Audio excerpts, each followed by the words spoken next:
और सीधे रुख करेंगे प्रधानमंत्री नरेंद्र मोदी का। पूरी दुनिया रियल टाइम में कनेक्ट होगी। साथियों, आर्टिफिशियल इंटेलिजेंस मानव इतिहास का ऐसा ही ट्रांसफॉर्मेशन है। आज जो हम देख रहे हैं, जो प्रिडिक्ट कर रहे हैं, वो इसके इंपैक्ट का सिर्फ प्रारंभिक संकेत है।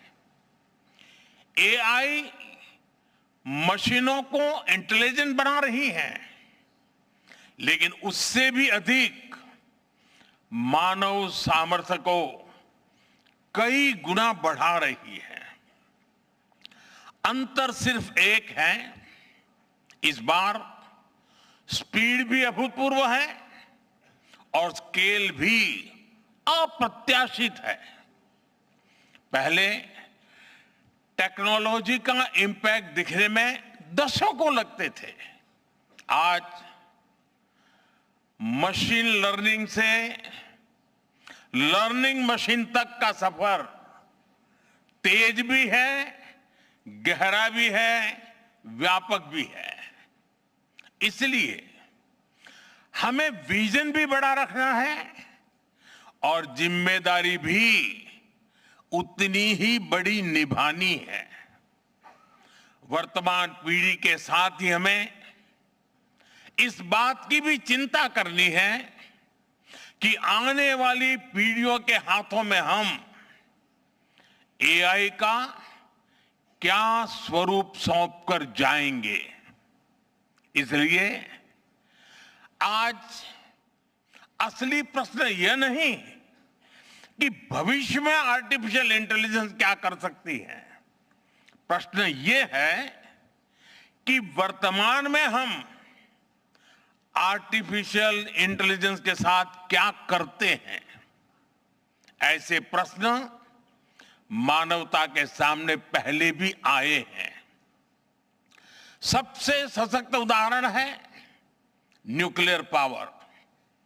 हमने उसका डिस्ट्रक्शन भी देखा है और सकारात्मक कंट्रीब्यूशन भी देखा है। एआई भी एक ट्रांसफॉर्मेटिव पावर है। दिशाहीन हुई तो डिसरप्शन, सही दिशा मिली तो सॉल्यूशन। एआई को मशीन सेंट्रिक से ह्यूमन सेंट्रिक कैसे बनाएं, संवेदनशील और उत्तरदायी कैसे बनाएं, यही इस ग्लोबल एआई इंपैक्ट समिट का मूल उद्देश्य है। साथियों, भारत एआई को किस दृष्टि से देखता है, उसका स्पष्ट प्रतिबिंब इस समिट की थीम में है।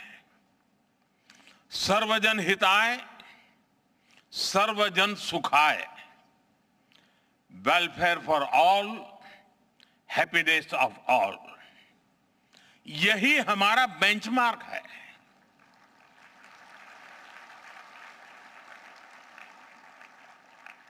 एआई के लिए इंसान सिर्फ डेटा पॉइंट न बन जाए, इंसान सिर्फ रॉ मटेरियल तक सीमित न रह जाए।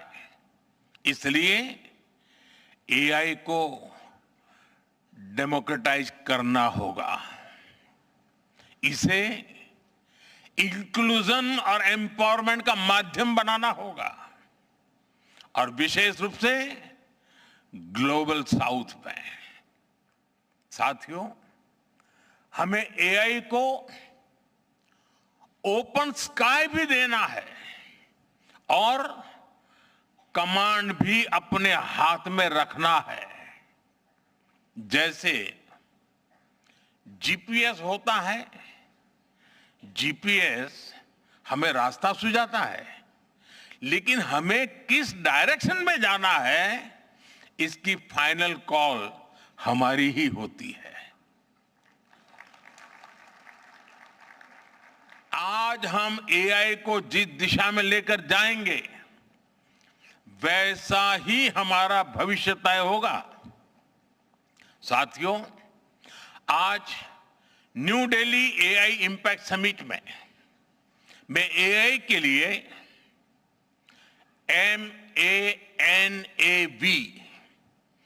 MANAV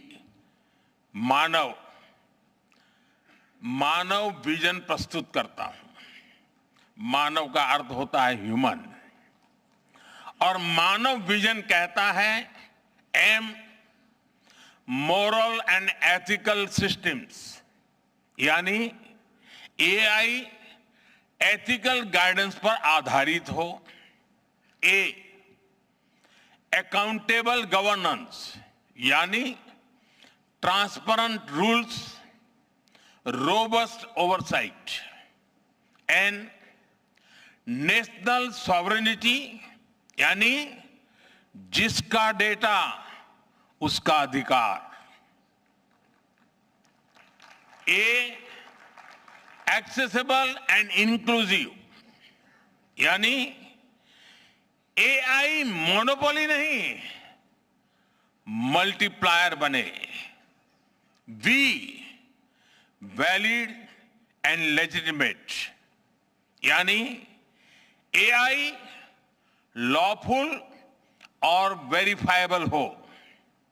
भारत का ये मानव विजन 21वीं सदी की एआई आधारित दुनिया में मानवता के कल्याण की अहम कड़ी बनेगा। साथियों, दशकों पहले जब इंटरनेट की शुरुआत हुई तो कोई सोच भी नहीं पाता था कि इससे कितनी जॉब्स बनेगी। यही बात एआई में है। आज कल्पना करना मुश्किल है कि आने वाले समय इस फील्ड में किस तरह की जॉब पैदा होगी। एआई का future of work pre defined नहीं है। ये हमारे निर्णय पर, हमारे कोर्स ऑफ एक्शन पर निर्भर होगा। मैं समझता हूं हमारे लिए फ्यूचर ऑफ वर्क एक नई अपॉर्चुनिटी है। ये ह्यूमंस और इंटेलिजेंट सिस्टम्स के साथ मिलकर काम करने का युग है। We are entering an era where humans and intelligent systems co-create, co-work and co-evolve।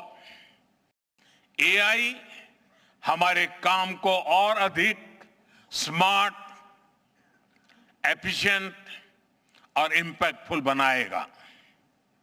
हम बेहतर डिजाइन करेंगे, तेज बिल्ड करेंगे और बेहतर डिसीजन ले सकेंगे। इससे और ज्यादा लोगों को हायर वैल्यू, क्रिएटिव और मीनिंगफुल रोल्स भी मिलेंगे।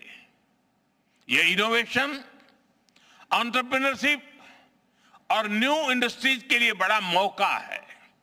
इसलिए हमें स्किलिंग, रीस्किलिंग और लाइफ लॉन्ग लर्निंग को मास मूवमेंट बनाना होगा। साथियों, future of work inclusive, trusted और ह्यूमन सेंट्रिक होगा। अगर हम मिलकर आगे बढ़ें तो आर्टिफिशियल इंटेलिजेंस पूरी मानवता की क्षमता को नई ऊंचाइयों तक ले जाएगी। साथियों, कहा जाता है sunlight is the best disinfected, यानी पारदर्शिता ही सबसे बड़ी सुरक्षा है। कुछ देश और कंपनियां मानती है कि एआई एक स्ट्रैटेजिक एसेट है, इसलिए इसे कॉन्फिडेंशियल तरीके से डेवलप किया जाना चाहिए। लेकिन भारत की सोच अलग है।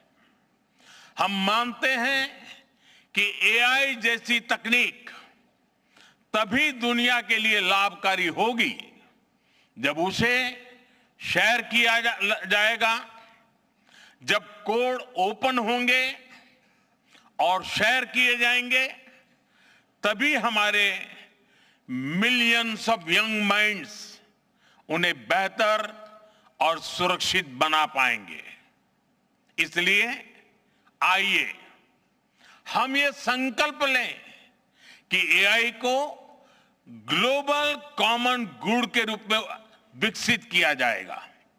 साथियों, आज की एक बहुत बड़ी आवश्यकता ग्लोबल स्टैंडर्ड्स बनाने की भी है।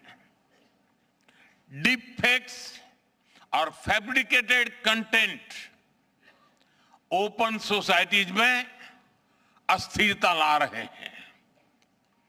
फिजिकल वर्ल्ड में हम फूड पर न्यूट्रिशन लेबल देखते हैं ताकि हमें पता हो कि हम क्या खा रहे हैं। ठीक उसी तरह डिजिटल वर्ल्ड में कंटेंट पर भी ऑथेंटिसिटी लेवल्स होने चाहिए ताकि लोगों को पता हो कि क्या असली है और क्या एआई से बनाया गया है। जैसे जैसे एआई ज्यादा टेक्स्ट, इमेजेस और वीडियोज बना रहा है, वैसे वैसे इंडस्ट्री में वाटरमार्किंग और क्लियर सोर्स स्टैंडर्ड्स की जरूरत बढ़ती जा रही है।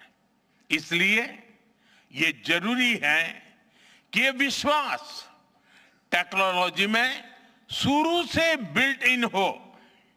साथियों, हमें चिल्ड्रन सेफ्टी के प्रति और अधिक सजग होना होगा। जैसे स्कूल का सिलेबस क्यूरेटेड होता है, वैसे ही एआई स्पेस भी चाइल्ड सेफ और फैमिली गाइडेड होना चाहिए। फ्रेंड्स, आज दुनिया में दो तरह के लोग हैं। एक, जिन्हें एआई में भय दिखता है, वो हमेशा वैसी बात करते हैं। ऐसे लोग जिन्हें एआई में भय दिखता है, और दूसरे वो जिन्हें एआई में भाग्य दिखता है। और साथियों, मैं जिम्मेवारी के साथ कहता हूं, गर्व के साथ कहता हूं, हमें भय नहीं, भारत को एआई में भाग्य दिखता है, भारत को एआई में भविष्य दिखता है। हमारे पास टैलेंट भी है, एनर्जी कैपेसिटी भी है और पॉलिसी क्लैरिटी भी है। और मुझे आपको ये बताते हुए खुशी है कि इस समिट में 3 भारतीय कंपनियों ने अपने एआई मॉडल्स और एप्स लॉन्च किए हैं। ये मॉडल्स हमारे यूथ के टैलेंट को दिखाते हैं और भारत जो सॉल्यूशंस दे रहा है उसकी डेप्थ और डाइवर्सिटी का भी प्रतिबिंब है। साथियों, भारत सेमीकंडक्टर और चिप मेकिंग से लेकर क्वांटम कंप्यूटिंग तक एक रिजिलिएंट इकोसिस्टम बना रहा है। सिक्योर डेटा सेंटर्स, मजबूत IT backbone, dynamic startup ecosystem Bharat को एफोर्डेबल, स्केलेबल और सिक्योर एआई सॉल्यूशंस का नेचुरल हब बनाते हैं। भारत के पास डाइवर्सिटी भी है, डेमोग्राफी भी है और डेमोक्रेसी भी है। जो एआई मॉडल भारत में सक्सीड करता है वो ग्लोबली डिप्लॉय हो सकता है। इसलिए मैं आप सभी को आमंत्रित करता हूं, design and develop in India, deliver to the world, deliver to humanity. एक बार फिर आप सभी को मेरी बहुत बहुत शुभकामनाएं।